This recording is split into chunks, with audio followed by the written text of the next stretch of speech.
The air in the grand ballroom of the Astoria crackled with the electricity of 1,000 diamonds and $1 million charity pledge. On stage, real estate magnate Jesse Ellington, the city's golden boy, was basking in the glow of a standing ovation. But as the applause faded, a lone figure in a server's uniform walked towards the podium, not with a glass of water, but with a simple blue folder. In front of 500 of New York's elite and a dozen rolling cameras, Jesse was handed a document. The camera zoomed in, and the words on the cover sheet were unmistakable: petition for dissolution of marriage. The gasp from the crowd was a tidal wave of shock, but the real story wasn't just the public divorce.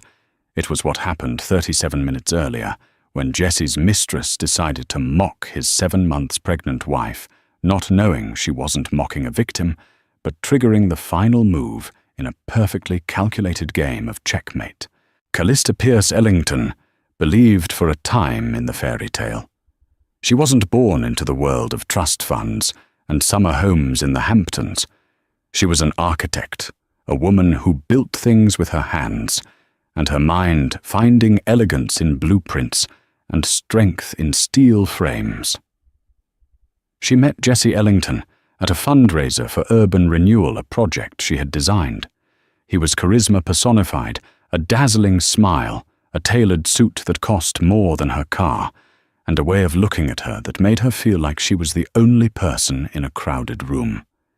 He pursued her relentlessly. He loved her authenticity, he said. He was tired of the vapid socialites, the women who were more portfolio than person. Kay, with her sharp wit and genuine passion for her work, was a breath of fresh air. Their courtship was a whirlwind of private jet trips to Paris for dinner, front-row seats at Fashion Week, and extravagant gifts. When he proposed on a yacht off the coast of Santorini, with a ring that held the weight of a small house, she said yes. She was in love. But a gilded cage, no matter how beautiful, is still a cage. After 2 years of marriage, the gold had started to feel like brass. Jesse's adoration for her authenticity slowly morphed into a desire to mold her. Her sensible professional wardrobe was replaced by designer gowns he'd have sent to their sprawling Park Avenue penthouse. Her intimate dinners with old friends were overshadowed by mandatory appearances at galas where she was expected to smile, nod, and be the perfect accessory to the Ellington name. Her architectural career, once the cornerstone of her identity, was gently pushed aside. "You don't need to work, darling," he'd say, kissing her forehead. "Your project is us now." The cracks at First Hairline began to widen. There were the late-night board meetings that left his collar smelling faintly of a perfume that wasn't hers, something cloying and sweet like desperate ambition. There were the hushed phone calls he'd take on the terrace, his back to her, his voice a low, intimate murmur. When she'd ask, he'd laugh it off. "Just business, Kay. You wouldn't want to be bored with the details." He had a talent for making her feel paranoid, for making her questions seem like accusations born of insecurity rather than intuition. Then came the pregnancy.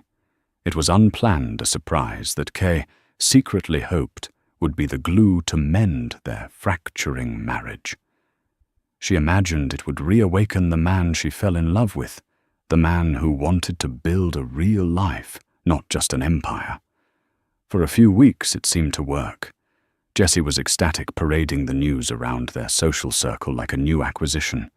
He touched her belly for the cameras, his smile broad and proud.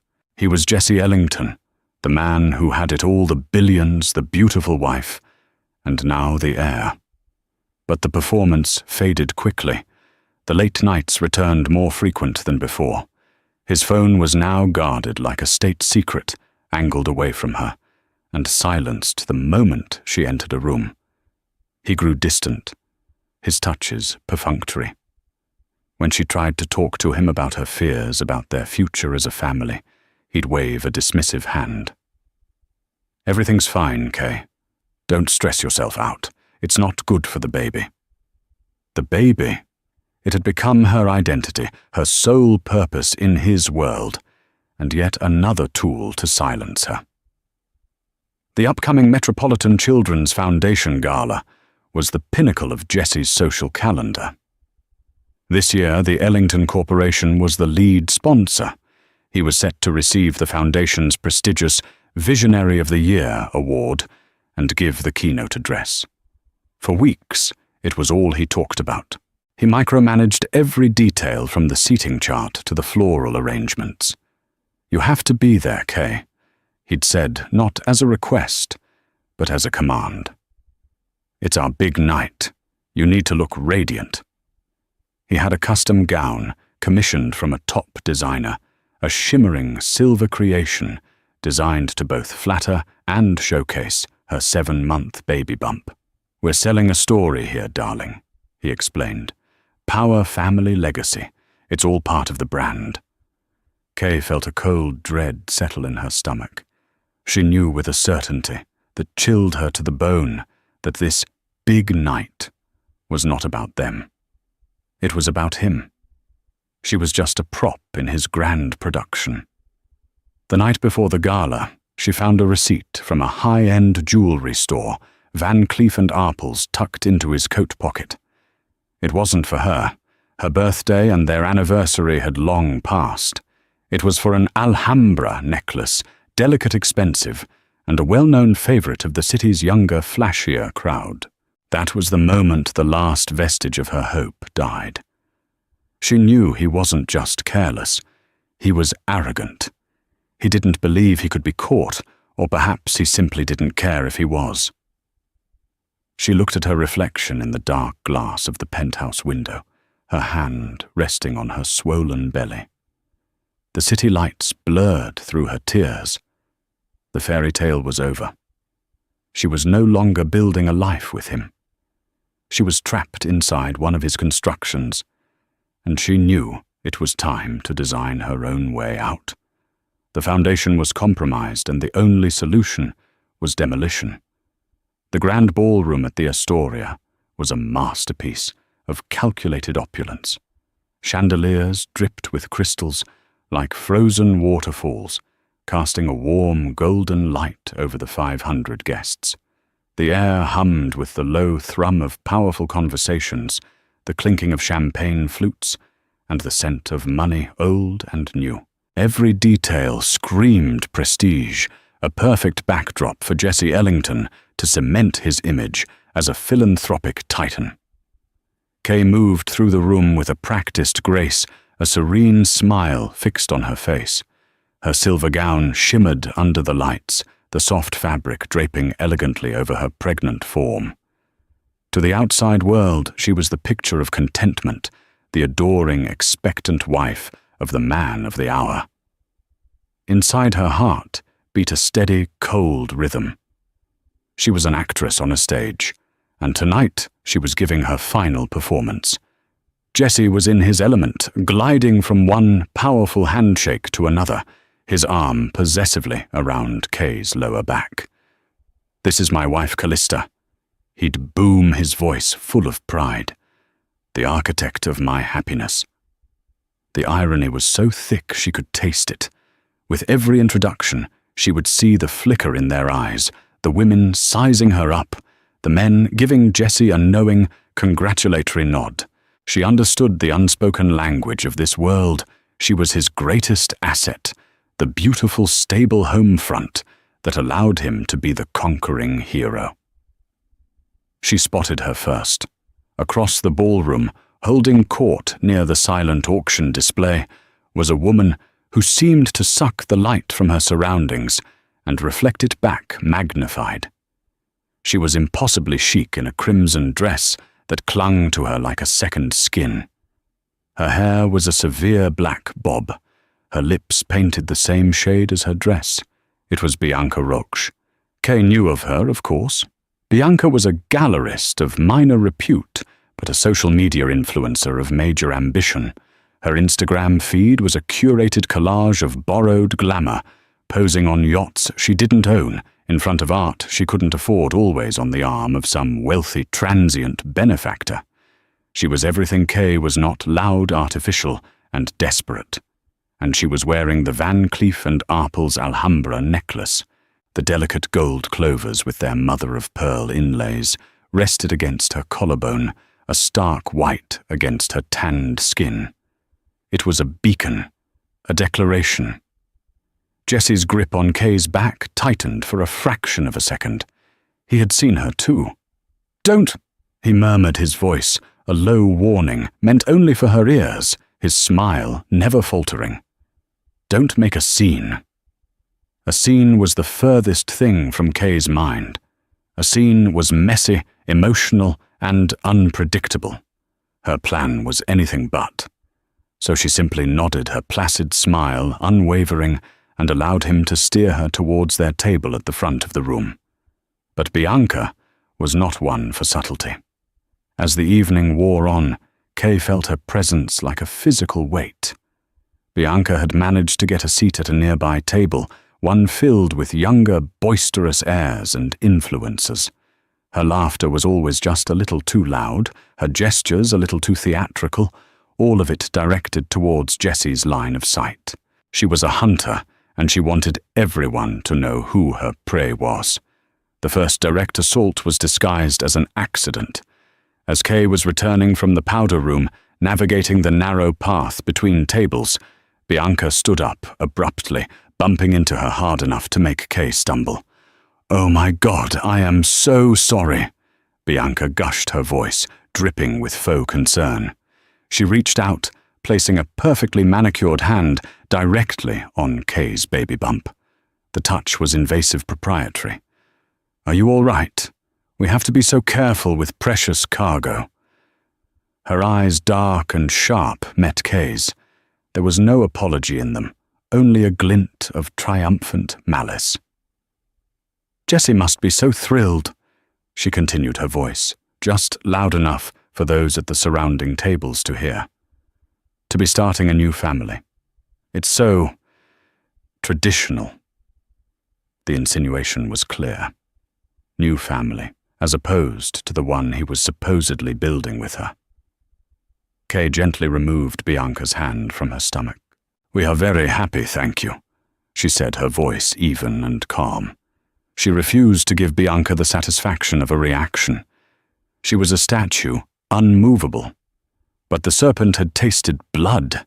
It was clear this was just the beginning of her performance.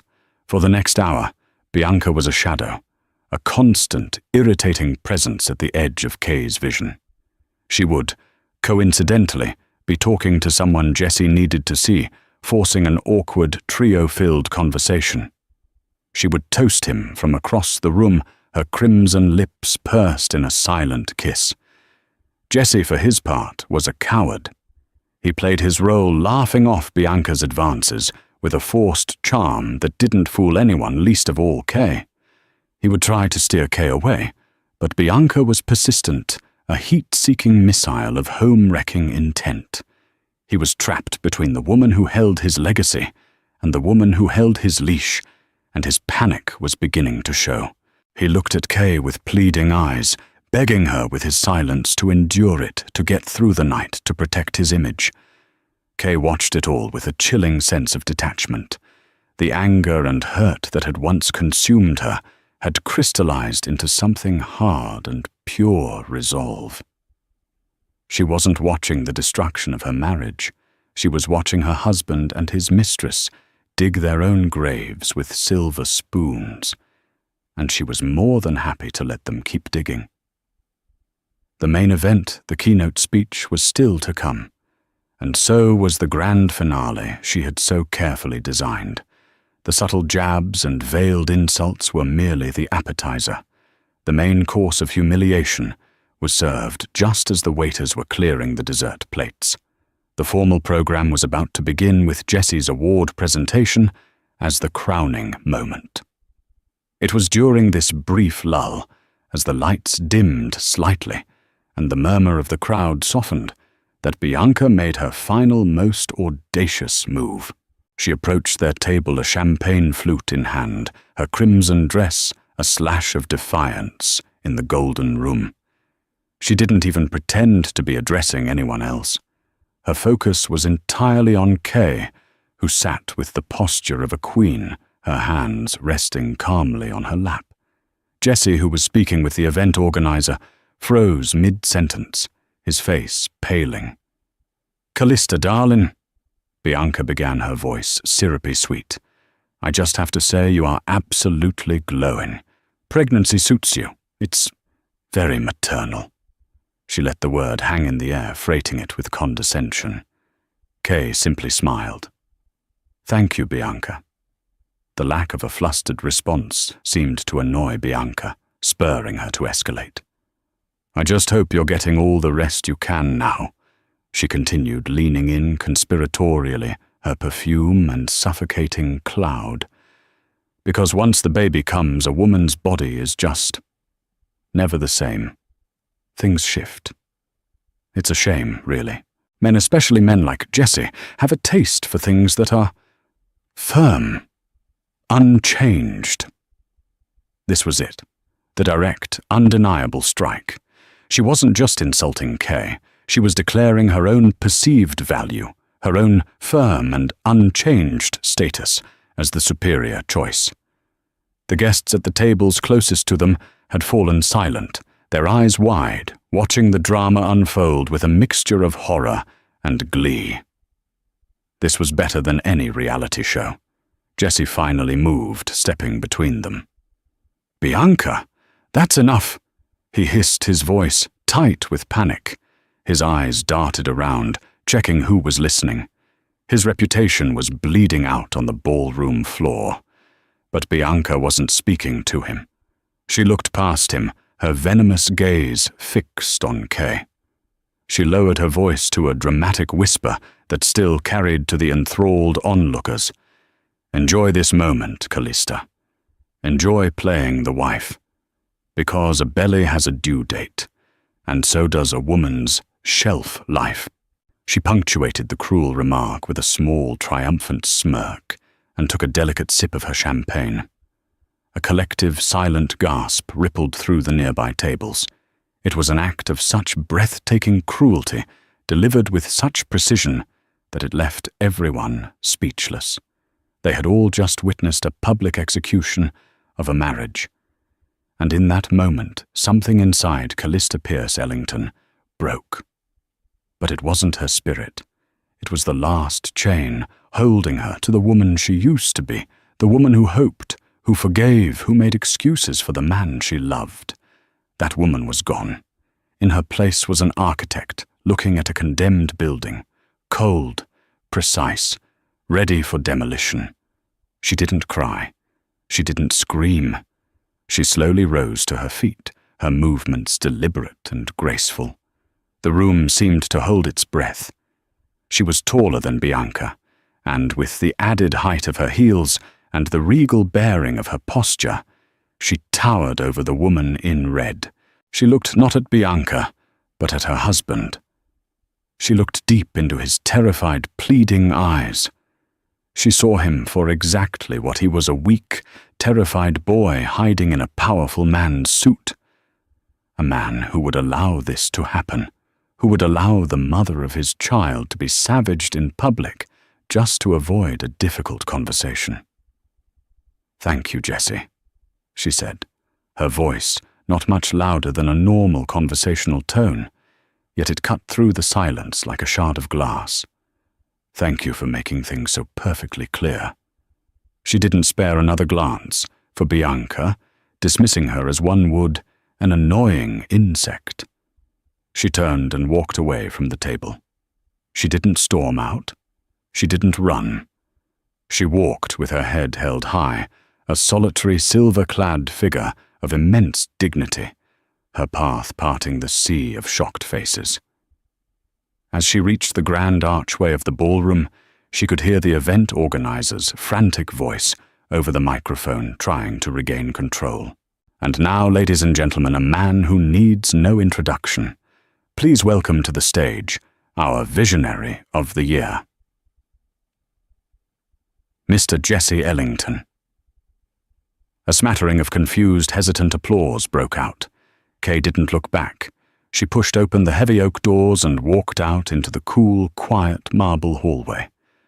She pulled out her phone, her hand perfectly steady. She found the number in her contacts and pressed call. It was answered on the first ring. "Audrey." Kay said, her voice as calm and clear as a winter morning. "It's time. Execute the plan. Now." The plan hadn't been born of tonight's venomous exchange. It had been drafted, revised, and perfected over the past 4 months. Kay was an architect after all. She didn't just build structures. She understood that the most enduring ones required a flawless blueprint, a solid foundation, and the foresight to account for every possible stress factor. Her marriage, she had concluded, was built on sand, and a hurricane was coming. So she had designed a fortress. Her ally and the contractor for her vengeance was Audrey Chen, a divorce attorney, so sharp she could have cut diamonds. Audrey wasn't the kind of lawyer who advertised on daytime television. Her name was passed in hushed, reverent tones among the city's wealthiest wives. She was a legend known for her discretion, her ruthlessness, and her uncanny ability to dismantle the empires of arrogant men.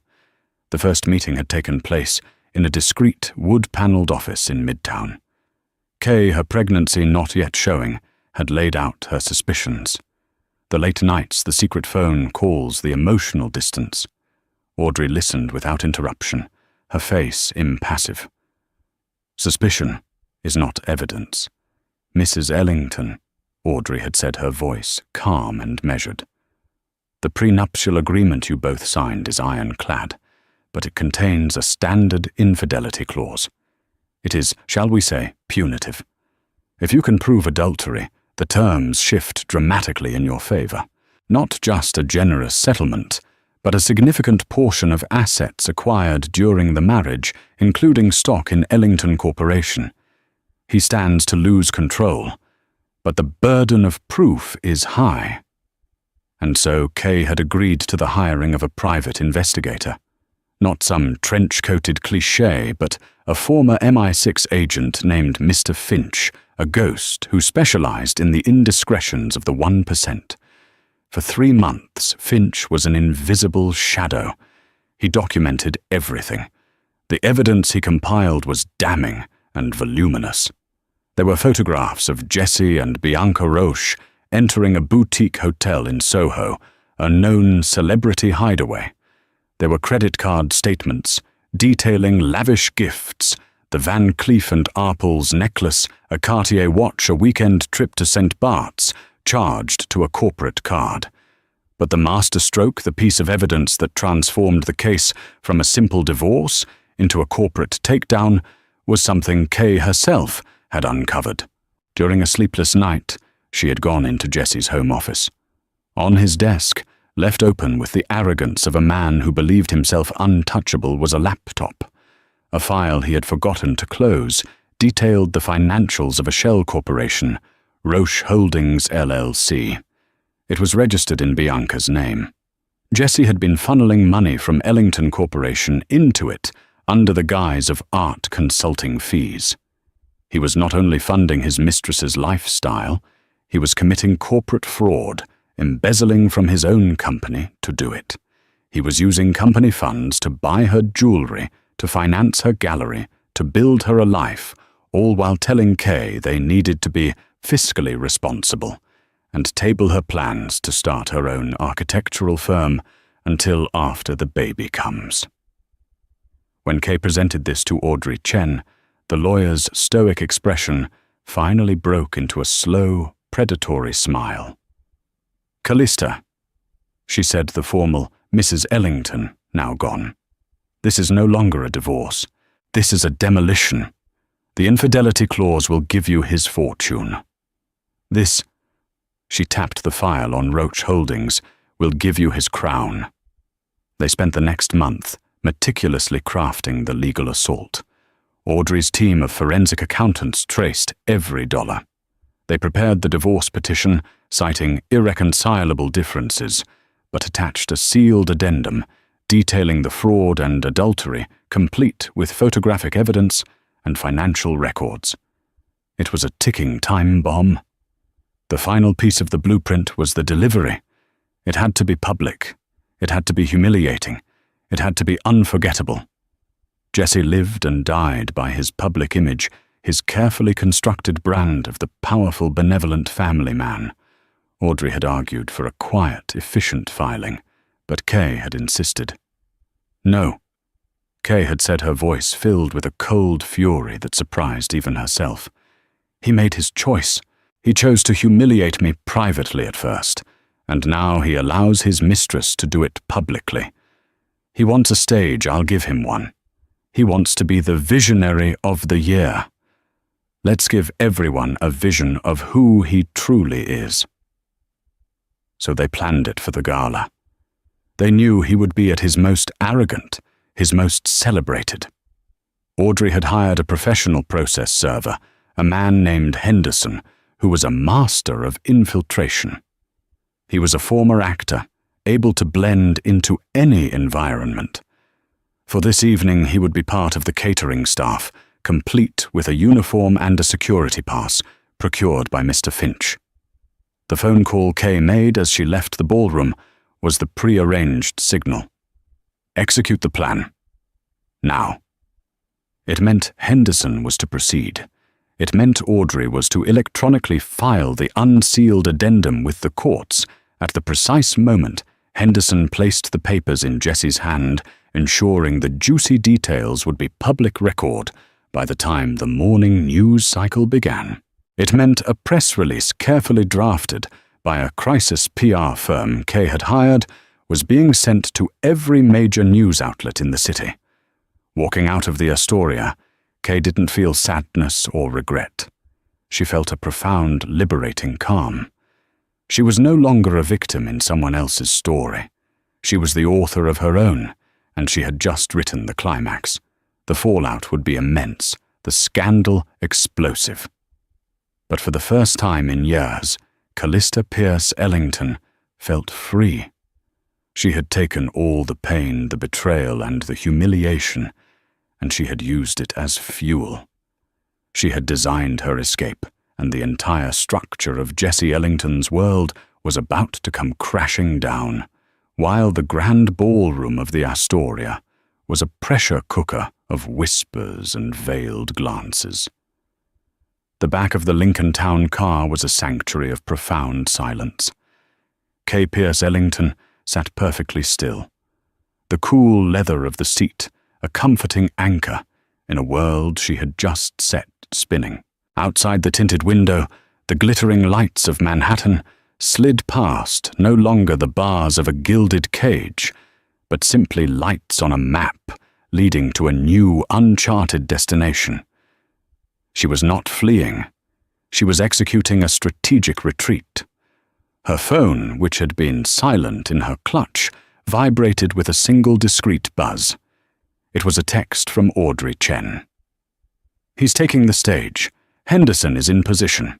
It is your call to make Callista."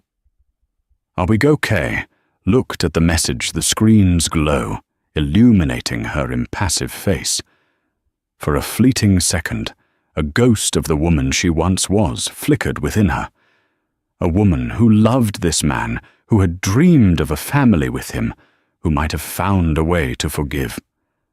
The memory brought a faint, hollow ache, the phantom pain of an amputated hope.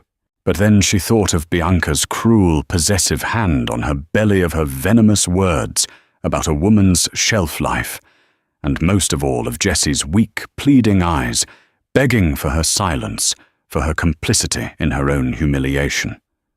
The ache vanished, replaced by a crystalline resolve. She was an architect. When a structure's foundation is rotted through, you do not patch the cracks. You condemn it. You demolish it. And you build something new and stronger in its place. She typed her reply, her fingers steady and precise. Go. A single word. A command. A demolition order. She then sent a second prearranged text to the driver, the Mandarin Oriental please. With her instructions given, she turned her phone off and placed it back in her clutch. There was nothing more for her to do, nothing for her to see. The rest of the performance was for the world, not for her.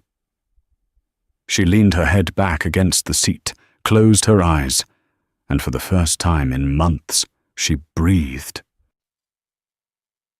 Back in the ballroom, Jesse Ellington was breathing too, but his breaths were shallow and laced with adrenaline. The fury he felt toward Kay was a hot, molten core in his gut. How dare she? How dare she walk out on him on his night in front of all these people? The sheer audacity was breathtaking. In his mind, her quiet, dignified exit was a calculated act of sabotage, a selfish tantrum designed to steal his spotlight. He straightened his bow tie, his reflection in the back of a silver serving tray, showing a man in complete control. That was the image he had to project. He was a master of spinning narratives, and this would be his masterpiece. He would transform her insubordination into a touching story of a loving husband and his delicate, expectant wife. As Walter Sterling began the glowing introduction, Jesse's mind raced. He would be charming, gracious. He would mention her, of course, he had to. He would paint a picture of her being overwhelmed by the excitement of needing her rest. He would be the doting, concerned husband. The audience would see a man who was not only a titan of industry, but a devoted family man, a perception that would not only erase the awkwardness of the last 10 minutes, but elevate him even further. It was perfect. He walked onto the stage, the wave of applause, a powerful, reassuring drug. He soaked it in his confidence, surging back with every clap. The panic receded, replaced by the familiar, intoxicating thrill of holding an audience in the palm of his hand. He gripped the sides of the podium, the solid wood grounding him. He was Jesse Ellington. He fixed everything. "Thank you, Walter." He began his voice, a smooth, warm baritone that wrapped the room in its embrace. "It's a profound honor to be here tonight, surrounded by so many friends and generous souls. A community. A family." Meanwhile, near a service entrance, hidden by a large floral display, a man named Henderson felt the silent vibration of his burner phone. He pulled it from his pocket. A single word glowed on the screen. "Go." He deleted the message, slid the phone back into his pocket, and picked up the prop tray holding a single untouched glass of water. His face was a neutral mask. His posture relaxed. He had served papers to belligerent CEOs in their boardrooms and to cheating politicians at their family barbecues. A charity gala was child's play. He had spent the last hour observing, blending in, becoming part of the scenery. He'd watched Kay's exit, noted Bianca's smugness, and now he was watching Jesse's grand performance. He listened as Jesse began to speak, about family, about foundations, about legacy. A faint, almost imperceptible smile touched Henderson's lips. The irony was always the best part of the job. He began to move his steps silent on the thick carpeting. He was a ghost gliding through a banquet, his purpose known only to him and the woman now speeding away in a town car. He did not look at the guests who turned to watch him, his path as direct and unwavering as the legal document tucked securely inside his jacket. On stage, Jesse was hitting his stride, his voice resonating with manufactured emotion. "My beautiful wife Callista," he said, pausing as a murmur of sympathy went through the crowd. "She is feeling a little unwell tonight, so she couldn't stay. But she has been my rock." He placed a hand over his heart. "And with our own child on the way, the importance of building a safe and prosperous future for the next generation has never been clearer." The audience melted. They were completely under his spell. He was not just a visionary, he was a husband, a father-to-be, a good man. As Jesse basked in the warmth of his own lies, Henderson reached the short set of stairs at the side of the stage. He took the first step, then the second, his movements fluid and economical. The security guard, seeing only a waiter with a glass of water, gave a slight nod. The stage was set. The audience was captivated. The man of the hour was at the absolute peak of his self-created myth. The fuse had been lit, and the instrument of demolition was now just seconds away from its target. The applause was a physical force, a tidal wave of adoration that washed over Jesse Ellington, cleansing him of the evening's earlier ugliness. On stage, bathed in the warm, forgiving glow of the spotlights, he was untouchable. The awkwardness of Kay's departure and Bianca's crass display had melted away forgotten. He was king, and this was his coronation. He held up a hand not to silence them, but to conduct them his smile, a carefully calibrated blend of humility and power. The sound was intoxicating, the validation he craved more than air. From his elevated vantage point, the 500 guests were a blur of glittering jewels and upturned, admiring faces. He was the sun, and they were all planets orbiting his magnificent gravitational pull. His gaze swept the room, a conqueror surveying his domain. He saw Walter Sterling in the front row, nodding with paternal pride. He saw his business rivals, their applause laced with a reluctant envy that was sweeter than any praise. He saw Bianca, her crimson dress, a beacon of victory, her eyes burning with a possessive fire that promised a celebratory night. He had done it. He had weathered the storm, righted the ship, and brought it home to a hero's welcome. His speech, a masterwork of self-aggrandizing sentimentality, disguised as philanthropy, had sealed his legacy. It was at the very zenith of this triumph that he first registered the anomaly. A subtle movement at the periphery of the stage, a shadow detaching itself from the backstage darkness. He initially dismissed it as a stagehand, but the figure didn't retreat. Instead, it began to move toward him. It was one of the waiters, a man with an unremarkable face, carrying himself with an unnerving stillness that was entirely at odds with the frantic energy of the event staff. Jesse's smile tightened slightly. He felt a flicker of annoyance. Who was this person, and what could they possibly want that couldn't wait until he was off stage? He assumed it was for a glass of water, a clumsy, ill-timed gesture that was interrupting the flow of his perfect moment. The man was drawing attention, and the applause was beginning to falter as heads in the front rows turned their expressions, shifting from adoration to mild confusion. The man Henderson moved with an inexorable calm. He did not rush, nor did he hesitate. His path was a straight, deliberate line from the edge of the stage to the podium. He passed the elaborate floral arrangements and the gleaming Visionary of the Year award without a glance. His focus was singular, his destination absolute. To those watching his slow, purposeful walk, felt strangely menacing, like a shark fin cutting through calm water. The low hum of celebratory chatter began to die out, replaced by a ripple of questioning whispers. Henderson stopped less than 3 feet from Jesse.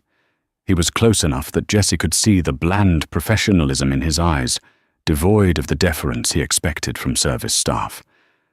There was no tray in his hands. "Can this wait?" Jesse murmured, his voice, a low growl meant to convey his displeasure, though the microphone picked up the strained edge. "I'm in the middle of something." Henderson did not react to the tone. He simply reached into the inner pocket of his uniform jacket. The movement was smooth, practiced. What he produced was not a note or a message, but a simple 9 by 12-inch folder. It was a startling shade of cerulean blue, a jarring splash of mundane bureaucracy in a sea of black tie elegance. He held it out. Jesse stared at it, his mind failing to compute. a folder now. "What is this?" he asked, his voice, louder now, tinged with a bewildered frustration that broadcast to every corner of the suddenly quiet ballroom. Henderson's reply was delivered in a flat, dispassionate tone that was somehow more chilling than a shout. "You've been served, Mr. Ellington." The words hung in the air for a single frozen second. Served. The syllables seemed to warp the very atmosphere of the room, sucking the warmth and light out of it. And then Henderson did not wait for Jessie to take the folder. He leaned forward and placed it deliberately on the podium, its blue cover landing, with a soft but definitive thump, directly on top of Jessie's speech notes. It was the sound of a guillotine blade dropping. The silence that followed was no longer respectful. It was a visceral collective intake of breath, a vacuum of shock that was deeper and more profound than any applause. In that silence, the high-definition broadcast camera, operated by a quick-thinking director, sensing a moment of historic drama, zoomed in. The image filled the large screens flanking the stage, a tight shot of the folder. The typed words on the cover sheet were stark, clear, and damning. In re, the marriage of Callista. Pierce Ellington, petitioner, and Jessie P. Ellington, respondent. Petition for dissolution of marriage. The collective gasp was a physical shockwave that rolled through the ballroom. It was a sound of scandalized delight, of morbid fascination, of the brutal, instantaneous death of a reputation. The pretense of polite society vanished. In its place was a raw, primal hunger for drama. A single phone camera flashed, then another and another, until the room was a glittering, strobing constellation of tiny lenses, all pointed at the man in the crucible of the spotlight. The attendees were no longer guests. They were witnesses, paparazzi, a jury for a trial that had just begun. Jessie's face, projected in merciless detail onto the screens, was a horrifying spectacle. The confident, charismatic mask didn't just crack, it disintegrated, turning to dust. The blood drained from his face, leaving a waxy, translucent pallor. His jaw went slack, his eyes wide, with a wild, uncomprehending terror. He was having a nightmare. This was a grotesque, impossible prank. Kay wouldn't. She couldn't. She was his quiet, manageable wife. But the blue folder was undeniably real, an artifact from a reality he had refused to acknowledge. He looked out at the sea of faces and saw that their admiration had curdled into something else, pity, contempt, and a ravenous curiosity. He was no longer a king. He was a specimen pinned under the glass. His frantic gaze found Bianca. The triumphant glow on her face had been extinguished, replaced by a rictus of pure, unadulterated horror. Her mind, usually so quick and calculating, was short-circuiting. The dress, the necklace, the public taunts, she had played her hand so brilliantly, only to discover that she was in the wrong game entirely. She wasn't the queen-in-waiting. She was the scarlet-clad fool the mistress exposed in the most humiliating public forum imaginable. Her victory had turned to ash in her mouth. Henderson, his duty discharged with chilling efficiency, turned without another word. He walked to the back of the stage and descended the stairs, melting back into the shadows from which he had emerged. He was a ghost, a messenger who had delivered a fatal blow, and then simply vanished. Jessie was left utterly alone, trapped in the unforgiving glare.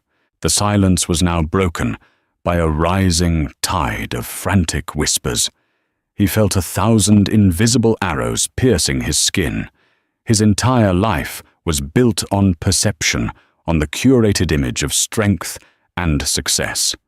In the space of 30 seconds, his wife had taken a wrecking ball to it all.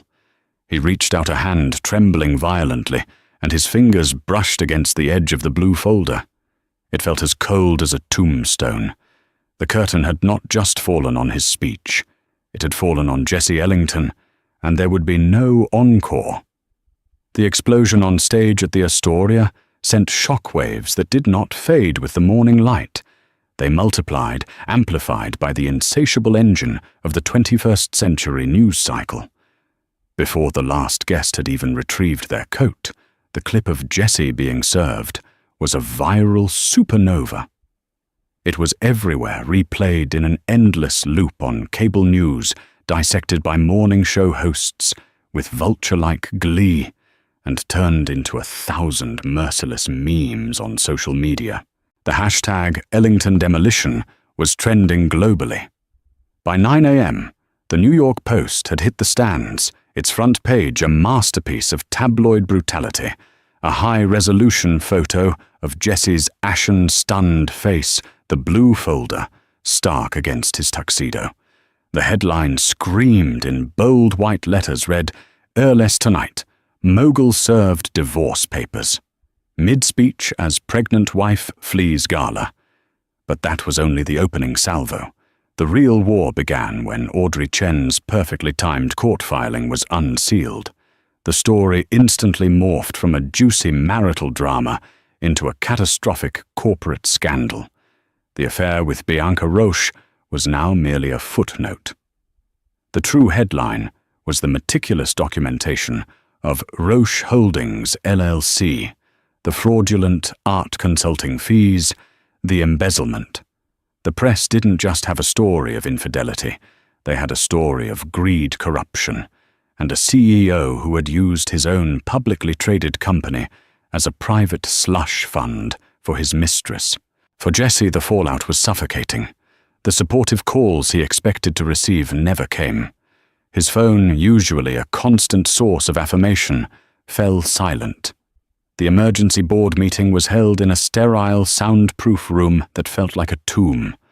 As he walked in, the dozen board members, men who had clapped him on the back just last night, looked at him with the cold, dispassionate eyes of executioners. There was no debate, no discussion. His presence had become a liability, a stain on the pristine reputation of the Ellington Corporation. Walter Sterling, the same man who had called him a visionary on stage, read the motion for his immediate suspension with a voice devoid of any emotion. Jesse was escorted from the building by security, a man unplugged from his own life. The empire wasn't just crumbling, it was actively rejecting him, its creator like a foreign virus. Bianca Roche's demise was less corporate, but just as brutal.